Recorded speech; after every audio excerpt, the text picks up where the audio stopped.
এটা হচ্ছে খাওয়ার আগে খাইতে হবে, দিনে 2 বার, সকালে খাওয়ার আগে, রাত্রে খাওয়ার আগে। এটা হচ্ছে দুপুরে খাওয়ার পরে, দিনে একবার খাবেন। নেন এটা ধরেন।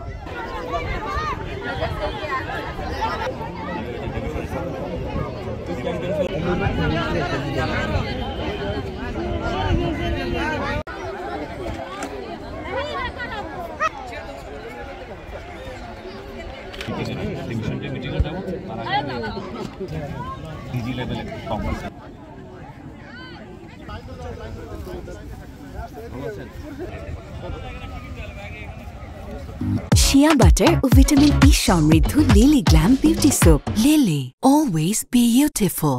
তো এই এলাকা তো আপনারাই যুগ যুগ ধরে বংশ পরম্পরায় বসবাস করছেন, তাই তো?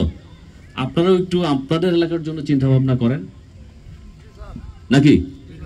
আপনারাও একটু চিন্তা ভাবনা করেন। আপনারা আমাদের এলাকায় বোঝান, যারা চোরা কারবারি করে, যারা সীমান্ত ক্রস করে, আপনারা কিন্তু চেনেন তাদেরকে, তাই না? পার্শ্ববর্তী বাড়ি, আশেপাশে গ্রামের কে বাড়ি, এটা কিন্তু জানা আছে। এবং বিভিন্ন সময় বিজিবি যখন অপারেশন করে, তখন দেখা যায় যে বিজিবি যখন চোরাই মালামাল ধরে, আরো কয়েকজন চোরাকারী সংঘবদ্ধ হয়ে ওই বিজিবির উপরে আক্রমণ করার চেষ্টা করে মালামালটা ছিনিয়ে নেওয়ার জন্য। মালামালটা কি বৈধ ছিল? না, বৈধ ছিল না। পুলিশ যখন মালামাল ধরে গিয়ে দেখা যায় যে ছুটানোর জন্য দেখা যাচ্ছে চেষ্টা তদবির করে বা জোর জবস্তি করে এই ওইখানে ছিনিয়ে নেওয়ার চেষ্টা করে, তাই না? অনেক সময় আক্রমণ করে। এরকম ঘটনাও ঘটেছে, আমাদের বিজিবি সদস্য আহত হয়েছে এই অপারেশন করতে গিয়ে। তখন এই রিসেন্টলি যেটা আমরা দেখতে পাচ্ছি, এলাকাবাসী কিন্তু আগে আসছে। ওটা কোন এলাকায় হলো যেন?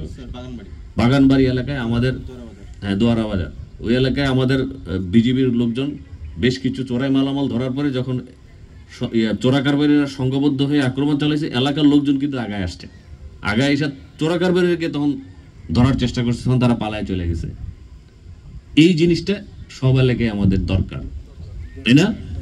এলাকাবাসী যদি আপনারা আগে আসেন, বিজিবি এখন যে সার্ভিস দিচ্ছে তার চেয়ে অনেক বেশি সার্ভিস দিতে পারবে। পুলিশ, উপজেলা প্রশাসন অনেক বেশি সার্ভিস দিতে পারবে। আমরা কিন্তু অবৈধভাবে ভারতে যাওয়া এবং ভারত থেকে আসা, এই জিনিসটা আমাদের বন্ধ করতে হবে। আমাদেরকে বিকল্প পেশা বেছে নিতে হবে। আপনারা তো অনেক দেখছেন যে দেশের এবং আর্থসামাজিক এবং রাজনৈতিক প্রেক্ষাপট, তাই না? তো সেক্ষেত্রে কিন্তু অবৈধভাবে যাওয়া আসা এবং চোরাচালানের সাথে সম্পৃক্ত হলে কিন্তু জীবনের হুমকি আছে, সেটা তো আপনারা এখনো দেখতে পাচ্ছেন। তো সবকিছু মিলিয়ে বলতে চাই, আমাদেরকে পেশাগত পরিবর্তন করে সুস্থ সাবলীল জীবনযাপন করতে হবে এবং এই অবৈধ পেশা থেকে আমাদেরকে দূরে থাকতে হবে। যে আপনাদের সকলকে সচেতন হতে হবে। আমরা উপজেলা প্রশাসন, আমাদের ওসি সাহেব আছেন এবং আমাদের বিজিবি আছেন, ওনারা সবসময় কিন্তু দিনরাত পরিশ্রম করছে, তাই না?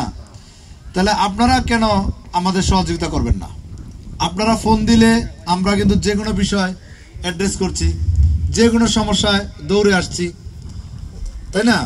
আপনাদের সীমান্তের ওপারে গিয়ে অনেকেই আটকা পড়ছেন, অনেকেই অবৈধভাবে চলে যাচ্ছেন বিভিন্ন কিছু আহরণের জন্য। দরকার নাই তো, অবৈধভাবে আহরণ করার কোনো প্রয়োজনীয়তা নেই।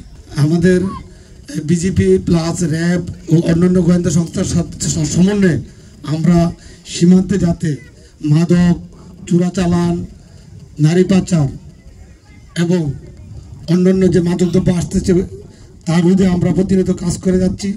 আপনারা জানেন যে আপনাদের এলাকায় আমরা নিয়মিত টহল করতেছি এবং আপনাদের কাছ থেকে আমরা দৈনন্দিন গোপনীয় তথ্যের মাধ্যমে আমরা মাদকের ব্যাপারে আমরা যথেষ্ট সোচ্চার এবং মাদককে আমরা অনেক আগে থেকে মাদক আমরা জিরো টলারেন্স হিসেবে ঘোষণা করেছি।